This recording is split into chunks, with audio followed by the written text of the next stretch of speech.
ذرا تصور کرو میرے بھائیوں، اللہ کے پیارے نبی صلی اللہ علیہ وسلم کو اپنی بیٹیوں سے کتنی محبت تھی. اللہ کے نبی شام کو آئے اور حضرت عائشہ نے جب یہ بات بتائی، اللہ کے پیارے نبی صلی اللہ علیہ وسلم نے صبح ہونے کا انتظار نہیں کیا، اسی وقت اپنی بیٹی کے گھر پہنچے.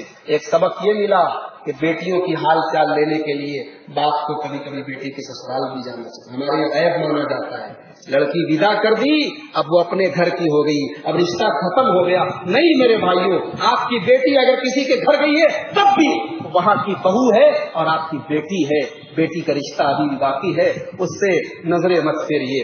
اللہ کے پیارے نبی اپنی بیٹی کے گھر پہنچے اور بیٹی کے بستر پر جا کر کے بیٹھے اور کہا، اے علی، اے فاطمہ، میرے پاس غلام تو نہیں، میرے پاس خادم تو نہیں ہے میں تمہیں دے سکوں، لیکن ہاں تمہیں ایک ایسی چیز دیتا ہوں جو خادم سے بھی اچھی ہے، غلام سے بھی اچھی ہے.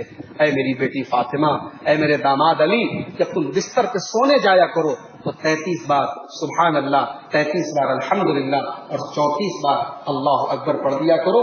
تمہیں ساری تھکاوٹ تمہاری دور ہو جائے گی. فَذَلِكُمَا خَيْرٌ لَكُمَا مِنْ خَادِمٍ، تمہیں کسی خادم کی نوکر کی ضرورت نہیں پڑے گی. حضرت فاطمہ رضی اللہ تعالیٰ عنہ نے نبی پاک صلی اللہ علیہ وسلم کا یہ سبق زندگی پر یاد رکھا اور ہمیشہ حضرت علی کہتے میں بھی اور میری بیوی فاطمہ بھی ہمیشہ زندگی بھر رات میں سونے کے پہلے یہ دعا پڑھتے سکتے.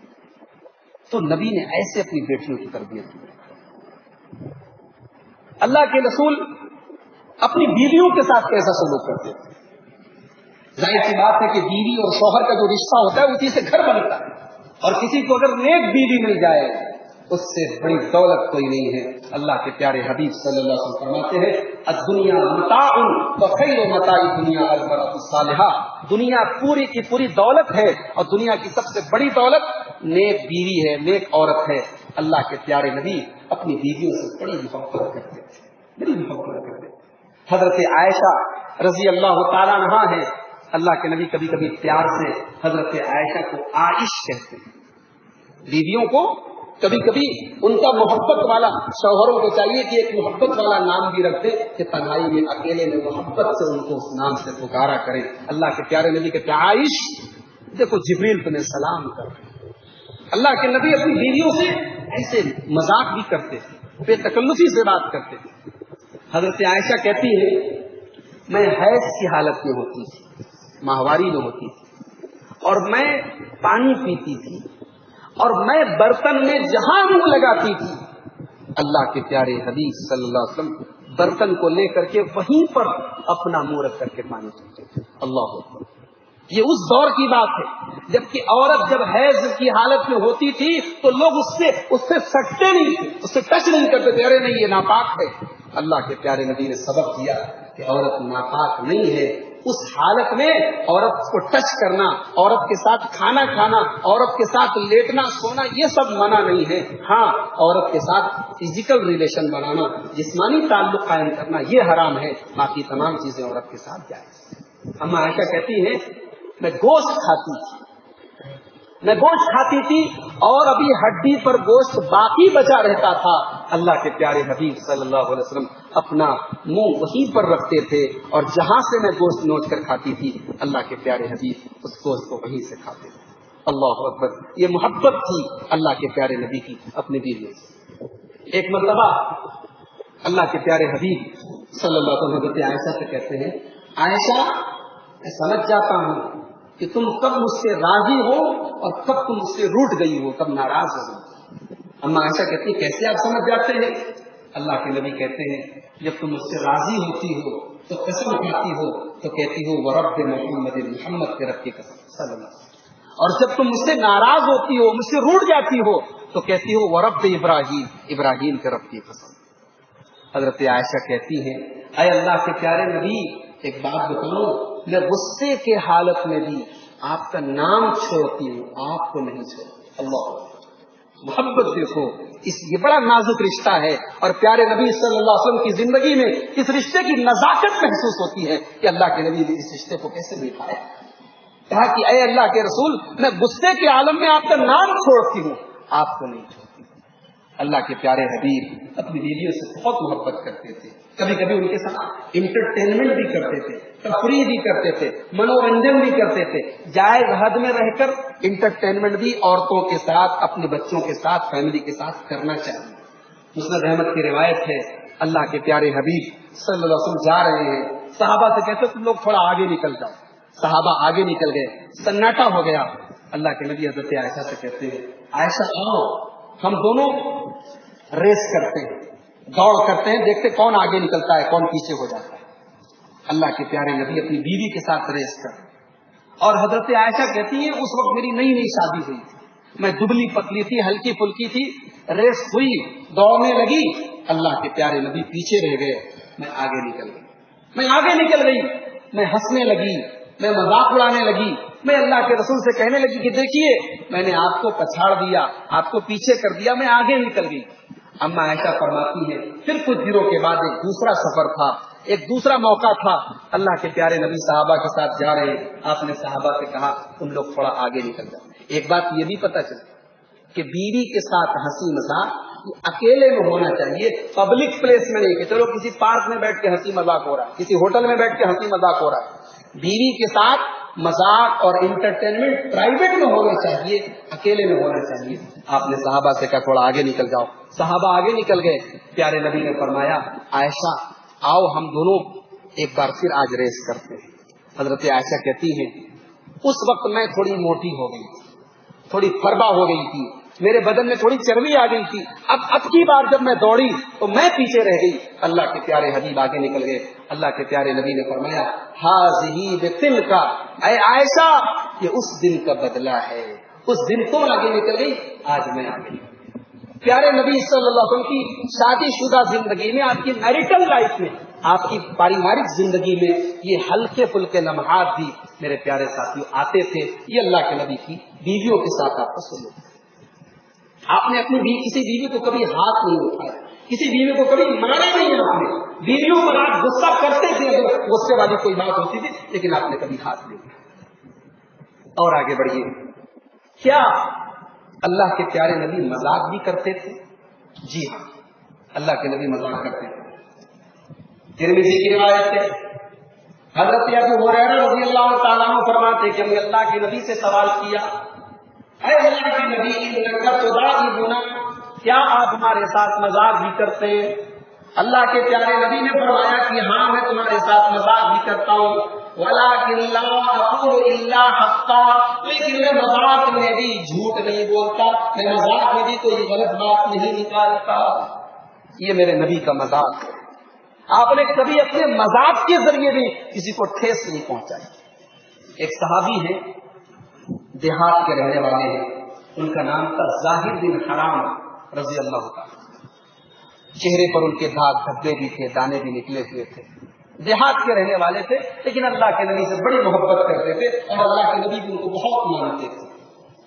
ایک دن اللہ کے پیارے حبیب صلی اللہ علیہ وسلم بازار میں جا رہے تھے، حضرت زاہد بن حرام بازار میں ان کی دکان تھی، وہ کوئی سامان بیچ رہے تھے۔ اللہ کے پیارے حبیب پیچھے سے گئے اور حضرت زاہد بن حرام کو ان کی آنکھوں کو بند کر دیا، ان کی آنکھوں پر ہاتھ رکھ دیا اور چلانے لگے اللہ کے رسول من یشتری منی ھذا الغلام، یہ غلام کون خرید گا؟ پہلے تو حضرت زاہد گھبرائے کہ کون ہے، لیکن اللہ کے رسول کی ہتھیلی اور آپ کا ٹچ اور آپ کے بدن کا لمس سے محسوس ہوا، سمجھ گئے کہ اللہ کے پیارے حبیب ہیں۔ حضرت زاہد کہنے لگے اے اللہ کے رسول مجھے بیچنے کے لیے نکلے، میری قیمت ہی کیا ملے گی؟ میں تو میرے چہرے پر داغ دھبے ہیں، میں تو ان پڑھ آدمی ہوں، گنوار آدمی ہوں، دیہات کا رہنے والا ہوں، میری زیادہ قیمت نہیں ملے گی اللہ کے رسول۔ اللہ کے رسول نے فرمایا وَلَكِنَّ عِندَ اللَّهِ غَالٍ، لیکن اے میرے پیارے ساتھی اللہ کے یہاں تیری بڑی قیمت ہے، اللہ کے تو بہت قیمت والا ہے۔ یہ میرے نبی کا مذاق تھا، یہ میرے نبی کا مذاق۔ میرے نبی نے مذاق میں بھی کسی کی دل آزاری نہیں، کسی کا دل نہیں توڑا۔ ایک چھوٹا سا بچہ ہے، انس بن مالک کا چھوٹا بھائی ہے، ابو عمیر نام ہے اس بچے۔ اللہ کے پیارے حبیب صلی اللہ علیہ وسلم جب حضرت انس کے گھر جاتے تھے اس بچے کو گود میں لیتے تھے، بچے کو کھلاتے تھے۔ اس بچے نے چڑیا پالی، چڑیا مر گئی۔ اللہ کے پیارے حبیب ایک دن آئے، دیکھا بچہ بڑا غمگین ہے، اداس ہے، پوچھا کیا بات ہے؟ پتہ لگا کہ بچے کی چڑیا مر گئی ہے۔ بچے تو بچے ہوتے ہیں، چڑیا مر گئی، بچہ اداس بیٹھا ہے. اللہ کے پیارے حبیب صلی اللہ علیہ وسلم اس چھوٹے سے بچے کے دل کو ڈھارس بنانے کے لیے کہتے ہیں یا ابا عمیر ما فعل النغیر، اے ابو عمیر تمہاری چڑیا کہاں گئی؟ اللہ کے پیارے حبیب نے ہلکے پھلکے انداز میں، مذاق کے انداز میں بچے کی ٹینشن کو، بچے کے دکھ کو دور کرنے کی کوشش کی. یہ پیارے نبی صلی اللہ علیہ وسلم کے مذاق کرنے کا انداز. اللہ کے نبی کی راتیں کیسے گزرتی تھی؟ اللہ اکبر. مدینہ میں جب رات آتی تھی، مدینہ کے گھروں میں جب شراب کی بتیاں گل ہوتی تھی، مدینہ کے گھروں میں ایک دن ایسا آئی جہاں اللہ کا سب سے مقرب بندہ، اللہ کا حبیب، اللہ کے بارگاہ میں کھڑا ہو کے آنسو کبھی اپنی امت کے لیے دعائیں کر رہا ہے، کبھی اپنے رب کے سامنے آنسو کا نذرانہ پیش کر رہا ہے. یہ محمد رسول اللہ کا گھر ہے، یہ نبی کا کمرہ ہے، یہ نبی کا حجرہ ہے. میرے نبی تہجد کی نماز میں، قیام اللیل میں رات بھر اللہ کی بارگاہ میں قیام کرتے ہیں. اور میرے نبی ایسا کیوں کرتے ہیں؟ کیونکہ اللہ نے میرے نبی کو حکم دیا ہے یا ایھا المزمل قم اللیل الا قلیلا نصفہ او انقص منہ قلیلا او زد علیہ ورتل القرآن ترتیلا. اللہ کی طرف سے حکم آیا کہ اے میرے نبی اگر ہو سکے تو پوری رات یا آدھی رات تم تہجد پڑھو، قیام اللیل پڑھو. میرے نبی رات پر قیام اللیل کرتے ہیں. کبھی کبھی تو یہ حالات ہوتے ہیں، ابن ماجہ کی روایت ہے اللہ کے پیارے نبی صلی اللہ علیہ وسلم کے پیروں میں سوجن آ جاتی ہے، پیر پھول جاتے ہیں رات پر کھڑے ہونے کی وجہ سے. اما عائشہ کہتی ہے اے اللہ کے پیارے نبی اتنی محنت اور اتنی مشقت اٹھانے کی کیا ضرورت ہے؟ آپ تو مغفور لہو ہے، آپ تو بخشے بخشائے ہیں، آپ کو اتنی محنت کرنے کی کیا ضرورت ہے؟ اللہ کے پیارے حبیب فرماتے ہیں افلا اکون عبدا شکورا، کیا میں اپنے رب کا شکر گزار بندہ نہ بنوں؟ میرے رب نے مجھے یہ مقام دیا ہے تو کیا میں اپنے رب کا شکر گزار بندہ نہ بنوں؟ میرے نبی کی راتیں ایسی گزرتی تھی. میرے نبی ہنستے تھے تو کبھی کبھی روتے بھی تھے. میرے نبی کا رونا کیسا تھا؟ اللہ اکبر. حضرت عبداللہ ابن شخیر کہتے ہیں میں آیا ایک دن اللہ کے پیارے حبیب کے پاس. اللہ کے پیارے نبی صلی اللہ علیہ وسلم نماز پڑھ رہے ہیں اور نماز کی حالت میں اللہ کے نبی رو رہے ہیں. وَلِجَوْفِهِ عَزِيزٌ كَعَزِيزِ الْمِرْجَلِ، جیسے چولہے پر ہانڈی رکھی جائے اور ہانڈی میں کوئی سامان پک رہا ہو اور ہانڈی سے پکنے کی جو آواز آتی ہے، محمد رسول اللہ صلی اللہ علیہ وسلم کے سینے سے وہ آواز آ رہی تھی. اللہ کے نبی رویا کرتے تھے. اللہ کے نبی کا رونے کا انداز یہ تھا کہ آپ چلاتے نہیں تھے، آپ کے سینے سے رونے کی آواز آتی تھی، آپ بڑی گریہ وزائی کے ساتھ رویا کرتے تھے. ایک مرتبہ اللہ کے پیارے نبی نے عبداللہ ابن مسعود سے کہا اے عبداللہ ابن مسعود ذرا تم مجھے قرآن پڑھ کے سناؤ. عبداللہ ابن مسعود کہنے لگے اللہ کے رسول میں آپ کو قرآن پڑھ کے سناؤں؟ قرآن چاہیے کے اوپر نازل ہوا ہے. کہا کہ نہیں، میں چاہتا ہوں کہ آج دوسرے کے منہ سے قرآن سنوں. حضرت عبداللہ ابن مسعود قرآن پڑھنے لگے. اللہ کے پیارے حبیب غور سے قرآن کی تلاوت سننے لگے. عبداللہ ابن مسعود سورہ نساء کی تلاوت کر رہے ہیں. اللہ کے پیارے حبیب غور سے سن رہے ہیں. سورہ نساء کی تلاوت کرتے کرتے جب آیت نمبر 31 پر پہنچے عبداللہ بن مسعود اور اس آیت پر پہنچے فَكَيْفَ إِذَا جِئْنَا مِنْ كُلِّ أُمَّةٍ بِشَهِيدٍ وَجِئْنَا بِكَ عَلَىٰ هَٰؤُلَاءِ شَهِيدًا. اے میرے نبی آپ کا کیا حال ہوگا جب آپ کی پوری امت کے اوپر ہم آپ کو گواہ بنائیں گے. جب اس آیت پر پہنچے عبداللہ بن مسعود کہتے ہیں اللہ کے نبی نے کہا بس کرو بس کرو اے عبداللہ بس کرو. میں نے نظریں اٹھا کے دیکھی اللہ کے پیارے حبیب کی دونوں آنکھوں سے آنسو بہ رہے. اللہ کے پیارے نبی قرآن کی تلاوت سن کر کے اور خاص طور سے اس آیت کو سن کر کے اپنی ذمہ داری کا احساس کر کے اللہ کے پیارے نبی رونے لگے. میرے پیارے ساتھیوں یہ اللہ کے نبی کے رونے کا انداز تھا. تو یہ اللہ کے پیارے نبی صلی اللہ علیہ وسلم کی زندگی کے مختلف پہلو تھے جو میں نے آپ کے سامنے بیان کیے، جن کا تعلق اللہ کے نبی کی گھریلو زندگی سے تھا، آپ کی فیملی لائف سے تھا. آئیے ہم اللہ سے دعا کریں اللہ تعالیٰ ہمیں اپنے پیارے نبی صلی اللہ علیہ وسلم کے نقش قدم پر چلنے کی توفیق نصیب فرمائے. اللہ تعالیٰ ہمیں اپنے گھر والوں اور اپنے پریوار والوں کے حق میں بھی اللہ ہمیں اپنی ذات سے ڈرنے کی توفیق نصیب فرمائے. اللہ تعالیٰ ہمیں اپنے آپ کو اور اپنے گھر والوں کو جہنم کی آگ سے بچنے اور بچانے کی توفیق نصیب فرمائے. ابھی شری لنکا کے اندر جو حادثہ ہوا ہے ہم اس کی مذمت بھی نہیں کرتے، بلکہ ہم اللہ سے دعا کرتے ہیں کہ اس قسم کی حرکتیں اور بے قصوروں کی ہتیا کرنے والے جو بھی لوگ ہیں، اللہ تعالیٰ ان مجرموں کو، ان دہشت گردوں کو اللہ ان کے انجام تک پہنچائے اور اللہ ان کی سازشوں کو بے نقاب کرے۔ اور ہمارے ملک میں بھی ابھی چناؤ کا ماحول چل رہا ہے، ہم یہ بھی اللہ سے دعا کرتے ہیں اللہ تعالیٰ اس ملک میں اقتدار کی کرسی پر انسانیت، امن، شانتی اور سکون کے ساتھ کام کرنے والے لوگوں کو بٹھا دے۔ اللہ تعالیٰ ظالموں کے ظلم سے اور شریروں کے شر سے ہم سب کی حفاظت فرمائے۔ اللہ تعالیٰ ہماری جان و مال کی، ہماری عزت و آبرو کی، ہماری مسجدوں کی، ہمارے دینی مدرسوں کی، ہمارے علماء کی، ہمارے طلباء کی، ہمارے دعات کی سب کی حفاظت فرمائے۔ جو ہم نے بیمار ہیں اللہ ان کو شفائے کاملہ عاجل عطا فرمائے۔ جو لوگ کاروبار کو لے کر کے پریشان ہیں اللہ ان کے کاروبار میں، ان کی روزی روٹی میں برکت نصیب فرمائے۔ اللہ تعالیٰ ہم سب کو جب یہاں سے اٹھے تو ہماری کوشش فرما دے، جو ہمارے دنیا سے جا چکے ہمارے رشتے دار، ہمارے اللہ تعالیٰ ان کی مغفرت فرما دے اور ایمان پر ان سب کا خاتمہ فرمائے۔ آمین۔ وآخر دعوانا ان الحمد للہ رب العالمین۔ السلام علیکم ورحمۃ اللہ وبرکاتہ۔